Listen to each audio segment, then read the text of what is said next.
안녕하십니까. 공병호 TV의 공병호입니다. 윤석열 후보는 대선 고지에 도전할 때에 저는 자식이 없었어, 또 늦은 결혼 때문에, 최소한 자식 문제 때문에 골치를 썩일 필요는 없겠구나 하는 그런 생각을 했던 적이 있습니다. 우리가 흔히 이야기하는 무자식이 상팔자다, 그런 이야기가 있지 않습니까?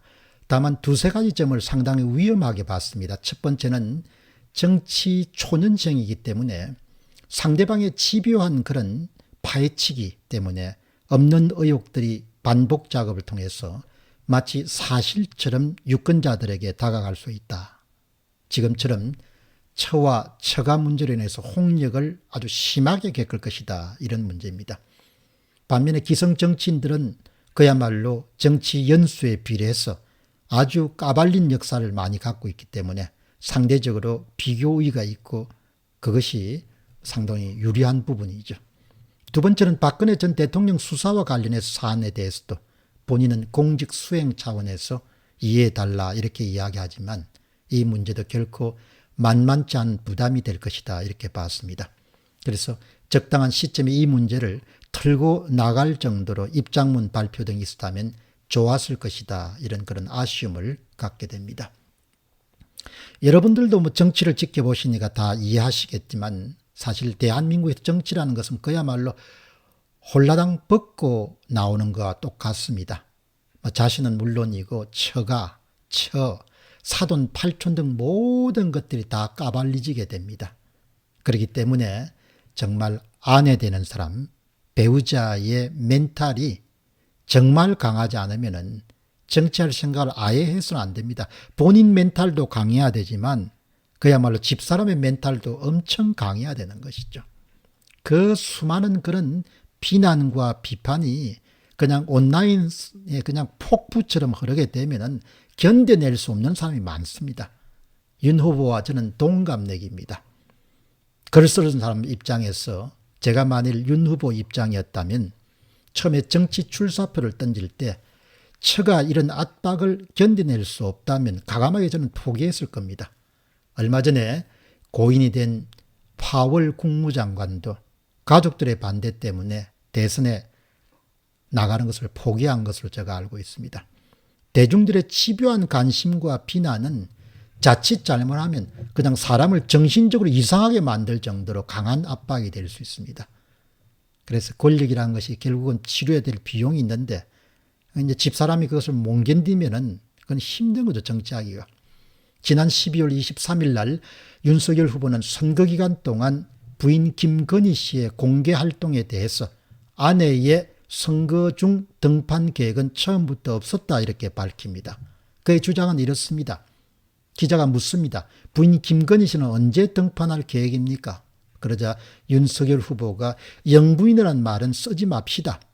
아내의 선거 중 등판 계획은 처음부터 없었습니다.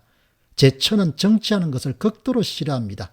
본인이 전시하고 본인 일하는 데서 공개적으로 나설 수 있지만 남편 정치하는 데 따라다니는 것을 극도로 싫어합니다. 약자와의 동행 활동에 함께하는 것도 썩 내키지 않았습니다. 이런 이야기에 대해서 동의하는 사람도 있지만 비판적인 분들도 꽤 계실 겁니다. 다시 기자가 묻습니다. 선거운동 기간에 아예 동행을 하지 않는다는 겁니까? 그러자 윤 후보는 약간 여지를 둡니다. 나도 잘 모르겠습니다. 필요하면 나올 수도 있지만, 하지만 봉사활동을 한다면 그에 대한 소감이 아니라 자신의 사건을 물을 게 뻔한데 본인이 그걸 하고 싶겠습니까? 이렇게 이야기를 했습니다. 윤석열 후보의 입장을 이해하려고 노력하면서도 결국은 유권자들이 표를 주니까 선거판에서는 유권자가 주인인 거죠. 잠시 동안 권력을 쥐게 되면 권력자가 주인이 되지만 우리나라에서는 그 주인인 대중들의 입장에서 표를 던지는, 표를 주는 대중들의 입장에서 보면은 이야기가 달라질 수가 있는 것이죠. 대통령 부인이 공식적인 자리에 해당되지는 않지만 그럼에도 불구하고 관례와 통념에 따르면 선거운동은 당연히 부인과 함께 하는 것으로 대부분 사람들이 알고 있습니다. 내조라는 표현을 쓰지 않습니까? 그런 점에서 보면은 대선 후보의 부인이 선거 기간 중에 선거 활동을 지원하는데 나서지 않겠다는 것은 윤 후보의 입장에서는 이해할 수 있는 바겠지만 대중의 입장에서는 고개를 갸우뚱하는 일일 것이다, 이렇게 저는 봅니다. 대개 대선 후보를 나선다는 것은 부부가 함께 죽기 살기로 이 전쟁판에 뛰어든 것을 뜻합니다. 그야말로 죽기 살기입니다. 권력을 쟁취하는데 그야말로 부부가 함께 나서가 죽기 살기로 결심하고 나서는 겁니다. 아마도 이 방송을 보시는 분들 가운데 윤석열 후보의 입장이라면 어떤 결정을 내릴 것인가 한번 생각해 보시기 바랍니다. 아내가 극도로 정치를 싫어한다는 것이 사실이라면 남편이 정치판에 발을 내딛지 않는 선택을 하신 분도 꽤 많을 겁니다. 아내가 극도로 정치를 싫어하지만 남편이 정치를 하겠다면 기꺼이 내가 동행하겠다.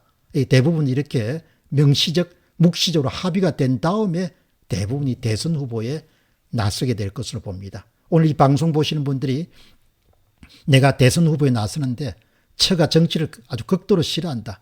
그럼 설득하겠죠. 그래서 싫어하지만 내가 당신을 위해서 한번 힘껏 뛰겠다. 이렇게 서로 합의를 본 다음에 이제 정치를 시작하는 거죠. 이런 과정이 아마 없었던 모양입니다. 하도 윤석열 후보의 그런 아내와 또 처가에 대한 공격이 집중되다 보니까 참다 못해가지고 윤 후보의 첨남 김모 씨가 12월 30일 날 YTN과 인터뷰에 나섰습니다. 그는 이렇게 이야기합니다. 저는 제 여동생이 사석에서라도 술을 마시는 것을 단 한 번도 본 적이 없습니다. 평생 맥주 한 잔도 입에 대는 것을 본 적이 없습니다. 이 같은 주장은 세상에 워낙 유흥주점에서 접대부로 일했다는 이른바 줄리 의혹에 대한 부분을 아무도 그 부분을 너무나 집요하게 파헤치니까 사실이 아닌데 사실이라고 자꾸 이야기하니까 그러니까 오빠 입장에서 너무나 딱해가지고 결국은 인터뷰를 하면서 우리 동생 술 못 마신다 이야기를 분명히 한 거죠. 그러니까 그런 거 다 거짓말이다 이야기한 겁니다. 그리고 또 한 가지를 이야기합니다. 김건희 코바나 컨텐츠 대표 허위 이름 논란과 관련해서 오빠가 되는 김 씨는 옛날 꼭 타브로를 연상시킨다. 그러니까 김건희 대표를 겨냥해서 의혹을 제기해온 더불어민주당과 일부 언론들은 가수 타브로의 학력 위조 의혹을 제기한 타진녀, 타블로에게 진실 요구합니다를 정확하게 빗댄 것이죠. 예를 들어서 대학 졸업을 했다고 졸업 증명서를 내면은 졸업 증명서가 진짜인지 증명하는 것 같이 똑같은 일을 계속 구실을 만들어 가지고 그것을 정복시킨다는 거죠. 제 여동생은 단 하나도 위조를 하거나 사본 낸 것 없이 전부 다 원본을 찾고 찾아서 제출했습니다. 이렇게 이야기하는 거죠. 대한민국에서 웬만한 사람은 정치 못합니다. 멘탈이 되지 않습니다. 정말 멘탈이 강하지 않으면 정치하기 힘든 나라죠. 온갖 종류의 가짜를 다 만들어내서 상대방을 음해하고 모략하고 공격하기 때문입니다. 심지어 저 같은 경우는 정치에 본격적으로 입문하지 않았지만 아버지가 중국 사람이다 이런 이야기 또 나오고 그렇게 한 거죠. 아주 제가 볼 때는 정치 공작의 파고를 넘어서는 정말 힘이 드는 일인데 윤 후보가 앞으로 얼마나 그렇게 선전할지 이제 두고 봐야 될 것 같습니다. 한쪽에 또 그냥 이준석이 흔들고 또 저쪽엔 더불어민주당이 흔들고 참